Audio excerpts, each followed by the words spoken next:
રથયાત્રાની 31મી જે હાલ 16 તારીખે થવા જઈ રહી છે એની તરામે તમે જોઈ શકો છો મંદિરની અંદર સજાવટ છે, લાઇટિંગથી લઈને મોહલ્લાની અંદર જે કેસરી ધજાઓ છે, રથનું જે સર્વિસિંગનું કામ છે જે આપણે કિરણભાઈ પેન્ટર કરે છે દર વર્ષે, તો તે રથ પણ લઈ ગયા છે સર્વિસિંગ માટે।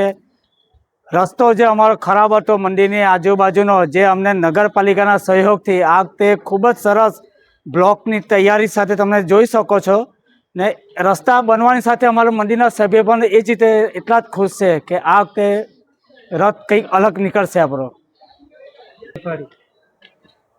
જગન્નાથ ભગવાનનો રૂટ તમને જોશો તો મંદિરના પ્રાંગણથી રથયાત્રા શરૂ થશે, જે હનુમાનજી મંદિર, છુપ્પાર થઈ પાવર હાઉસ, બેચર રોડ થઈ આવાબાઈ સ્કૂલ, ત્યાંથી ટાવરથી MG રોડ, અમારા મંદિર શેઠ ફર્યું, તળિયાથી રિટર્ન પારસીવાર ગોલવા થઈને મંદિર પરત ફરશે।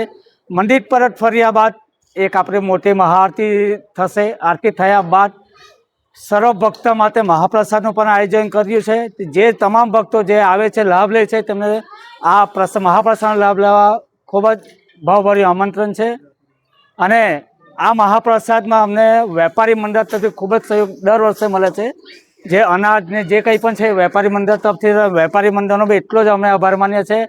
ને આ રસ્તા બનાવવા બી વેપારી મંડળે જે 2 દિવસ દુકાનોને બધું જે બંધ રાખ્યું, રૂટ બંધ, તે માટે બી વેપારી મંડળનો ખૂબ ખૂબ ધન્યવાદ મંદિર તરફથી।